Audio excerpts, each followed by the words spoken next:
Sérgio me concedeu a gentileza de falar primeiro. É bom porque ele não corre o risco dele falar tudo que eu ia falar, que eu acho... Fico morrendo de medo quando acontece isso. Bom, eu queria primeiro agradecer ao Paulo a oportunidade do convite de integrar esse fórum aqui na Emerge, Fórum Permanente de Política e Justiça Criminal.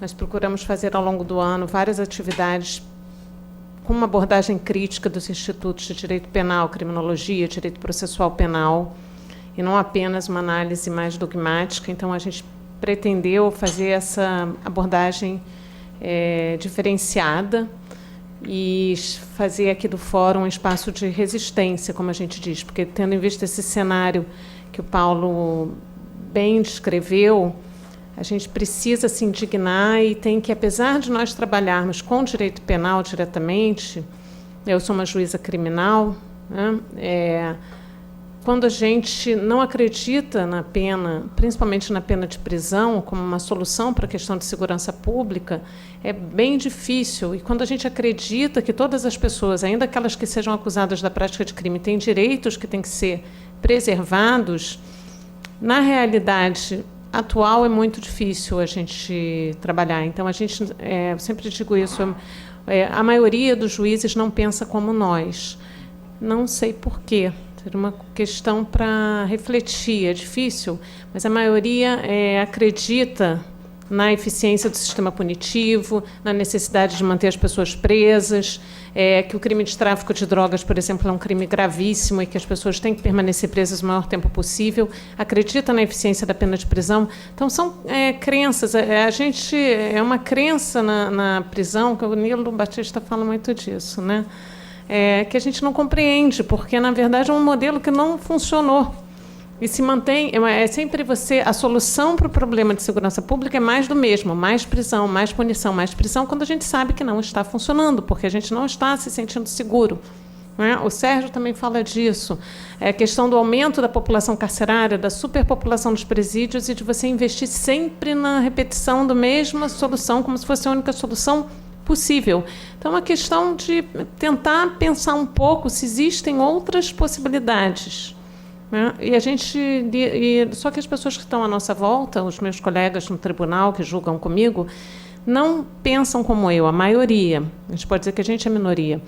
Então, a questão às vezes você fica numa crise assim, de não pertencimento. E por isso que integrar esse fórum é um resgate disso, e, para mim, foi muito importante esse ano, foi um dos pontos altos da minha vida esse ano, foi integrar esse fórum, por isso que eu queria registrar e agradecer ao Paulo Valdez o convite, que me deixou muito feliz. E, seguindo já no tema, eu trouxe um trecho para ler de 2 páginas, só para contextualizar um pouco. Quando entrei no doutorado da UERJ, de Direito Público, e que quis falar um pouco sobre a questão dos direitos constitucionais, como era um doutorado em direito público e não em direito penal. A minha abordagem era trabalhar a questão das garantias constitucionais penais. E um dos primeiros temas que eu estudei para escrever minha tese foi falar sobre a presunção de inocência. Na época eu escrevi um texto, isso foi em 2005, e aí eu trouxe aqui só o comecinho daquele texto, só para a gente contextualizar um pouco o que seria o significado desse princípio da presunção de inocência. Eu vou ler que eu acho mais prático, depois a gente vai passar para discussões mais atuais sobre por que a gente tem que tentar trabalhar um resgate desse princípio. Então, lendo, pedindo desculpas por ler, eu escrevi assim: o princípio da presunção de inocência foi positivado na Constituição Federal de 88, no artigo 5º, inciso 57. Ninguém será considerado culpado até o trânsito em julgado da sentença penal condenatória, muito embora já fosse arrolado pela doutrina pátria dentre os princípios gerais que regiam o direito processual penal. A forma como está enunciado na Constituição, entretanto, ensejou por si mesma alguns debates a respeito do seu alcance. Isso porque não se repetiu a fórmula consagrada na Declaração dos Direitos do Homem e do Cidadão, aprovada na Assembleia Nacional Francesa de 26 de agosto de 1789, bem como pela Declaração Universal dos Direitos do Homem de 1948, pelo Pacto Internacional de Direitos Civis e Políticos de 1966 e pela Convenção Americana de Direitos Humanos de 1969. Não está dito no texto constitucional que todo homem se presumirá inocente até que seja condenado, mas sim que ninguém será considerado culpado até o trânsito em julgado da sentença penal condenatória. Em vista disso, não se estaria consagrando propriamente o princípio da presunção de inocência, mas sim o da desconsideração prévia da culpabilidade de aplicação mais restrita. De fato, a Constituição Federal Brasileira adotou a redação do artigo 27.2 da Constituição Italiana de 1948, a qual, por sua vez, resultou de um movimento protagonizado por parte da doutrina italiana que defendia a restrição do alcance do princípio da inocência, com vistas a garantir a eficácia do processo penal. Enrico Ferri sustentava que só se poderia admitir a presunção de inocência do delinquente ocasional, que houvesse negado a prática do crime, e mesmo assim, somente enquanto não se reunisse prova indiciária contra ele. A própria instauração do processo criminal autorizaria que se presumisse a culpa do imputado e não sua inocência. Vicenzo Mazzini refuta com veemência o princípio, qualificando-o como absurdo, abre aspas. E aí eu vou ler em português, eu consultei em espanhol. Uma extravagância derivada dos velhos conceitos, nascido dos princípios da Revolução Francesa, pelos que levam às mais exagerados e incoerentes excessos das garantias individuais, dizia Mazzini. Para Mazzini, considerando que as presunções são meios de prova indireta, através dos quais se chega a determinado convencimento, absoluto ou relativo, com base na experiência comum, é impróprio falar em presunção de inocência. Isso porque, com base na experiência, não se pode afirmar que a maior parte dos imputados tenha sido declarada inocente ao final do processo. Ademais, a própria imputação se apoia em indícios previamente colhidos contra o processado, o que por si só impede que seja presumido inocente. Sustenta ainda que a presunção de inocência, tomada em todas as suas consequências, teria que levar, por exemplo, à abolição da prisão cautelar, e tornaria inócua a própria persecução criminal. Importante, então, registrar que não se trata apenas de uma discussão semântica a respeito da propriedade de se utilizar o termo presunção em seu sentido técnico. O embate que se trava traduz, em verdade, duas diferentes concepções político-ideológicas da finalidade do processo penal e das garantias que devem cercar a persecução penal. Para Mazzini, a finalidade do processo penal é comprovar o fundamento da pretensão punitiva do Estado no caso concreto. Ainda que seja relevante a tutela do interesse relativo à liberdade individual, devendo ser assegurado o direito de defesa a fim de evitar erros e arbitrariedades, não se pode confundir esse aspecto do processo com sua finalidade prevalente de realizar a pretensão punitiva do Estado. Mazzini opunha-se, assim, a Francesco Carrara, o qual partia da premissa de que o processo penal tinha como finalidade própria e específica a proteção de inocentes frente à atuação punitiva estatal. Sua concepção de processo penal era construída em torno de ideias da ideia da presunção de inocência. Nas palavras de Jaime Vegas Torres, Carrara vê tal presunção como um princípio estruturador, que estende sua eficácia sobre o processo penal em seu conjunto. Todo o processo penal se põe a serviço da presunção de inocência. Com efeito, a consagração do princípio da presunção de inocência na Declaração de 1789 reflete uma nova concepção do processo penal, defendida por pensadores iluministas em reação ao sistema persecutório que marcara o antigo regime, no qual a prova dos fatos era produzida através da sujeição do acusado à prisão e a tormento, com o fim de extrair dele a confissão. É nessa mudança de foco em que o processo penal deixa de ser um mero instrumento de realização da pretensão punitiva do Estado para se transformar em um instrumento de tutela de liberdade, que está a chave para se compreender o conteúdo e o alcance do princípio da presunção de inocência. A partir dessa premissa, tornam-se irrelevantes as críticas calcadas unicamente na impropriedade terminológica de se presumir inocente aquele que está sendo processado criminalmente. E, como se verá a seguir, acaba por ser irrelevante a diferença que se pretende acentuar entre o texto contido na Declaração de 1789 e o dispositivo constitucional brasileiro.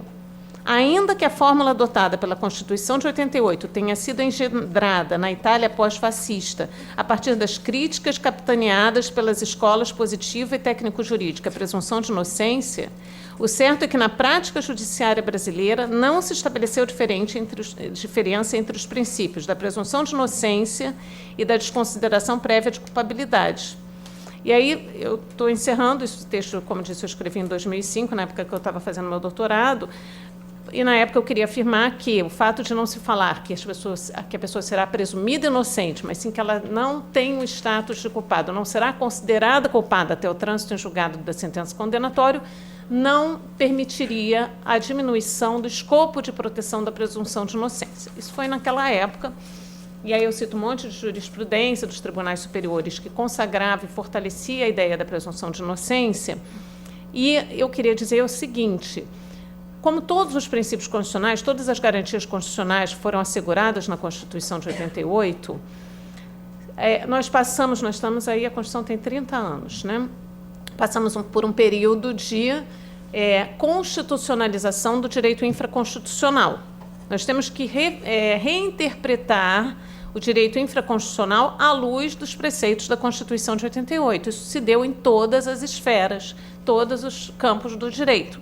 No processo penal, como que isso se deu? Nós temos um Código de 1941, né? Idealizado por Francisco Campos na ditadura Vargas, um código que tem uma matriz inquisitorial, com várias regras ali, que consagram um processo mais inquisitorial. A gente poderia falar aqui sobre isso, mas não é um tema aqui. Nós temos a Constituição de 88 estabelecendo um sistema acusatório, vários direitos fundamentais que devem ser assegurados às pessoas investigadas e acusadas, então nós temos que fazer essa adequação. Como isso foi feito no processo penal brasileiro? Foi feito por duas maneiras: pela jurisprudência do Superior Tribunal de Justiça, do Supremo Tribunal Federal, e, evidentemente, dos juízes de primeiro grau, dos tribunais de segundo grau e depois dos tribunais superiores, foi sendo consolidada uma jurisprudência que fixou o conteúdo normativo desses princípios constitucionais, né, dessas normas de garantia constitucionais. Qual é o alcance dessas normas constitucionais de garantia, de proteção? Um outro caminho foram as mudanças pontuais que foram sendo feitas no Código de Processo Penal. Então, eu dou o exemplo da questão do interrogatório do réu, da questão do direito de não ser autoincriminado, do direito da autodefesa. O Código de 1941, ele dizia que se a pessoa permanecesse em silêncio, o silêncio podia, sim, ser interpretado em prejuízo da defesa, que ele seria advertido sobre isso. O interrogatório era feito no início do processo, sem que a pessoa pudesse se entrevistar previamente com um advogado, até porque o juiz só consultava o réu se ele tinha advogado e só dizia a ele que seria nomeado um advogado para ele depois do ato de interrogatório. Então, tudo isso foi sendo alterado em várias mudanças, uma muito importante de 2003 no Código, e foram sendo inseridas algumas regras no Código para adequar o Código à Constituição. Quanto à presunção de inocência, podemos falar aqui bem rapidamente que ela tem 3 aplicações evidentes no processo penal, que não são muito discutidas, né? Que é a questão como regra de tratamento, como a pessoa está sendo processada criminalmente, está sendo investigada, está sendo processada, mas ela mantém o status de inocente, a Constituição fala claramente, ela não pode ser considerada culpada até o trânsito em julgado da sentença penal condenatória, todas as medidas que possam importar em restrição de direitos fundamentais, medidas cautelares, patrimoniais, pessoais que vão ser impostas a ela, têm que ser impostas em situações absolutamente excepcionais quando se fizer necessário, né? Quando se for imprescindível para boa condução do processo criminal ou E aí a gente tem uma questão aí da prisão preventiva para garantia da ordem pública, que não está relacionada propriamente à boa condução do processo criminal, mas há mais uma questão de defesa social, discussão.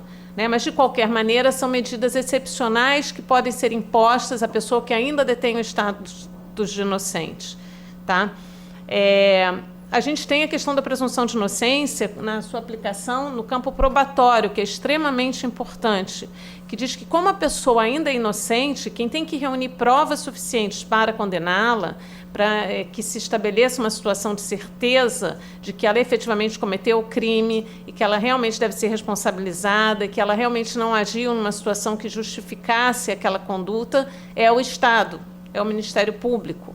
Então, a presunção de inocência tem uma aplicação importante no campo probatório, que está no Código de Processo Penal, que diz que as situações de dúvida devem ser resolvidas sempre a favor do réu. Todas as vezes em que não houver prova suficiente para condenar o réu, ele deve ser absolvido. Inclusive, prova, se o juiz ficar em dúvida sobre uma situação excludente de antijuridicidade, não é o réu que deveria ter se desincumbido desse ônus de provar que ele estava numa situação de legítima defesa. Ele tem que produzir essa prova, na minha opinião, mas apenas para gerar na cabeça do juiz uma dúvida sobre isso, porque se o juiz ficar em dúvida sobre isso, deve absolver o réu. E também a presunção de inocência é um critério de interpretação das normas penais e processuais penais em favor do réu. Se o juiz estiver em dúvida sobre a interpretação de uma norma penal, será que esse caso, que está perfeitamente provado aqui, caracteriza crime de peculato ou de estelionato? Eu estou realmente numa dúvida sobre isso, há um debate sobre isso, então eu tenho que resolver essa dúvida a favor do réu. Então, não são apenas dúvidas sobre fatos, são dúvidas jurídicas que também devem ser resolvidas a favor do réu. A gente pode falar, exemplificar com a questão da proibição da reformatio impégios, que no processo penal ela é bastante...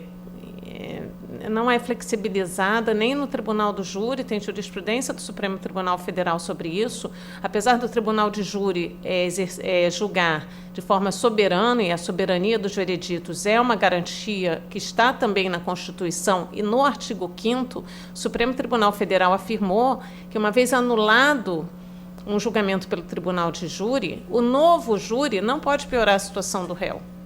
Então, nisso, o Supremo Tribunal Federal está reafirmando a ideia do favor-rei, está reafirmando a ideia de que o réu não pode ser prejudicado por força de um recurso que só ele interpôs, ainda que isso flexibilize, no caso, tempere a questão da soberania do júri. Então, todas essas ideias se extraem da presunção de inocência. E, evidentemente, a questão da proteção da imagem do réu e da pessoa do réu, por exemplo, quando o Supremo Tribunal Federal proibiu o uso de algemas de forma descabida, de forma desproporcional, de forma desnecessária. O que a gente está protegendo é a pessoa que ainda é inocente, embora esteja sendo investigada ou processada. O Código também traz uma vedação do uso de algemas em julgamento pelo júri. Então, como eu estou procurando demonstrar, tanto mudanças legislativas quanto jurisprudência foi construída ao longo desses 30 anos, procuraram concretizar o princípio da presunção de inocência. Bom, vamos falar um pouco da questão da prisão provisória e da liberdade provisória, que eu acho que é a questão mais importante aqui hoje, ainda mais em decorrência do recente julgamento do Supremo sobre a prisão, a famosa execução provisória da pena, e se isso é possível quando a gente tem um sistema constitucional que garante a presunção de inocência. O Supremo Tribunal Federal e o Superior Tribunal de Justiça, eles, ao longo desses 30 anos, foram reafirmando que toda a prisão anterior à condenação deve ser cautelar, e todas as tentativas de introdução em leis infraconstitucionais de prisão preventiva obrigatória, de situação de prisão preventiva obrigatória, ou seja, foram inseridas em determinadas leis infraconstitucionais proibições de concessão de liberdade provisória ex lege. Se você está sendo acusado do crime de tráfico de drogas, é vedada a liberdade provisória. Se você for preso em flagrante, o juiz não pode conceder liberdade provisória. Isso é automático, isso está no artigo 44 da Lei Antidrogas, né? Então, o legislador infraconstitucional, volta e meia aqui e ali, foi tentando introduzir algumas regras de proibição de liberdade provisória, o que significa que se você foi preso em flagrante, você vai permanecer preso. Isso havia, evidentemente, no sistema anterior do Código. O Verani vai contar melhor isso, se você quiser, né? Lógico.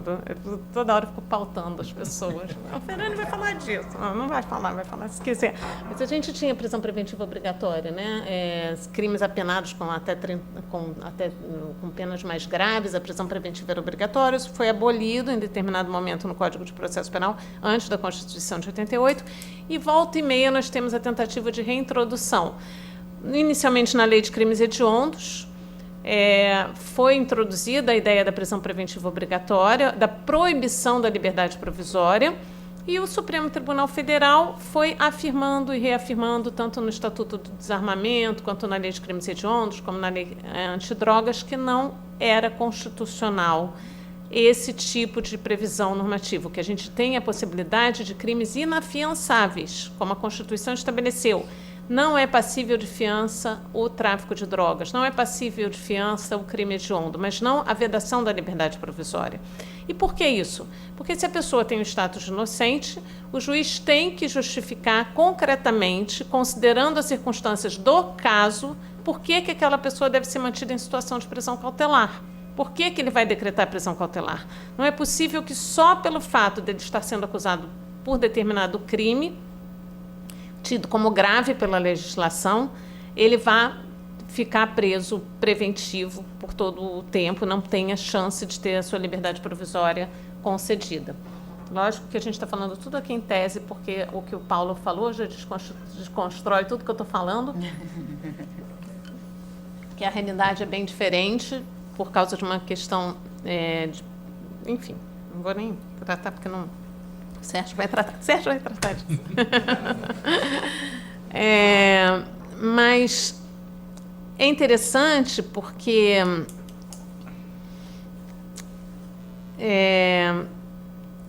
a gente tem uma situação no Brasil de superencarceramento, e os números são muito escandalosos, né? Mais de 800 mil pessoas presas, segundo os dados que foram colhidos aí no último censo, e dessas 800 mil pessoas presas, nós temos 40% de presos provisórios. É um número muito escandaloso.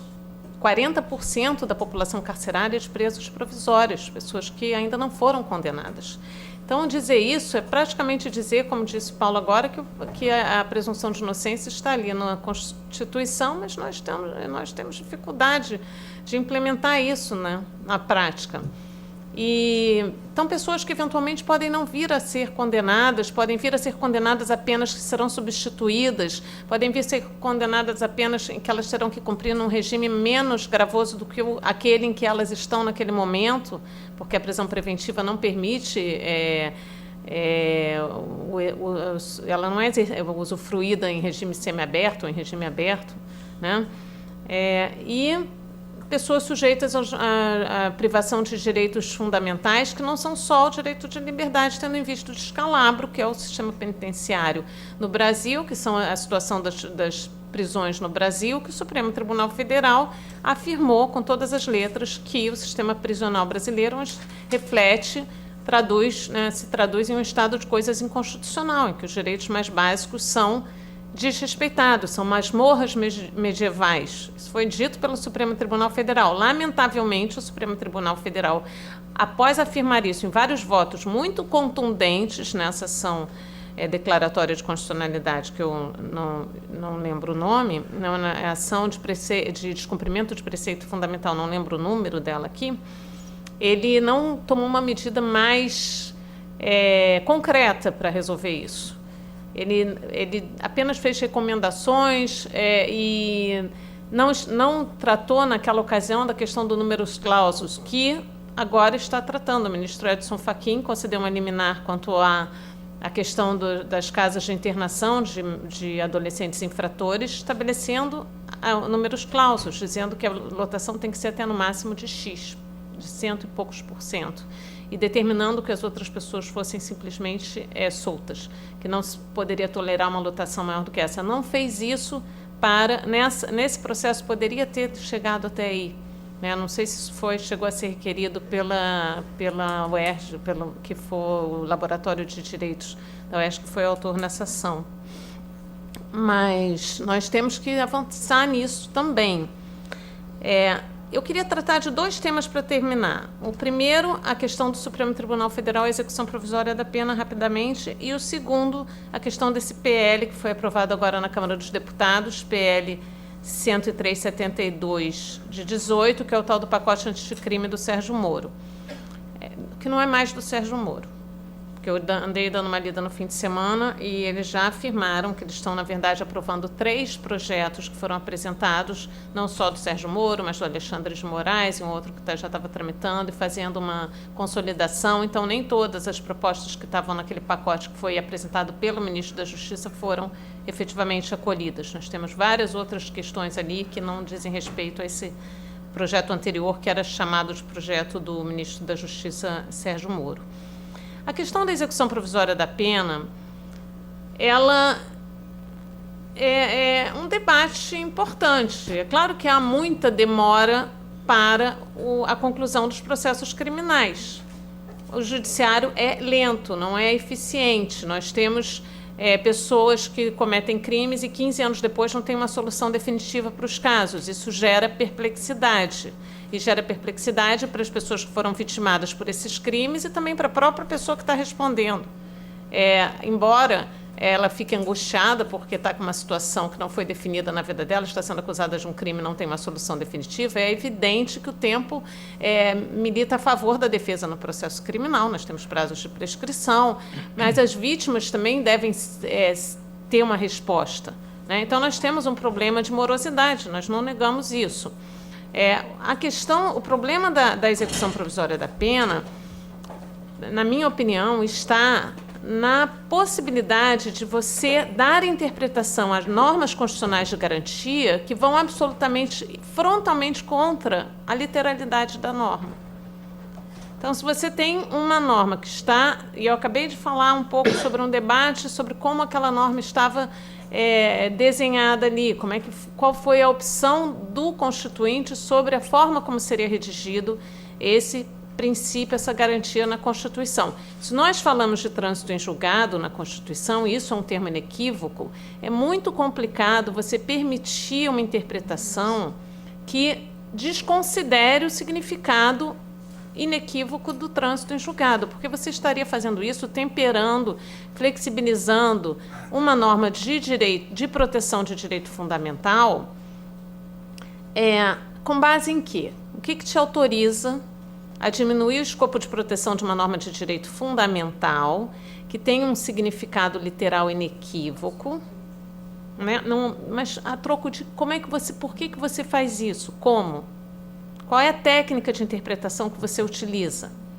E aí eu trabalhei isso numa palestra que me convidaram para dar no IBC CRIM esse ano, sobre a questão da interpretação pragmática, que é desenvolvida pelo professor Barroso, que você deve buscar o que a sociedade pretende, os fins sociais daquela norma, os resultados que a implementação daquela norma vai trazer e o que você efetivamente objetiva, ainda que contrariamente à literalidade da norma, que é muito complicado, porque você abre possibilidade da interpretação que realmente acabe concretizando o que o intérprete entende que é a demanda da sociedade naquele momento.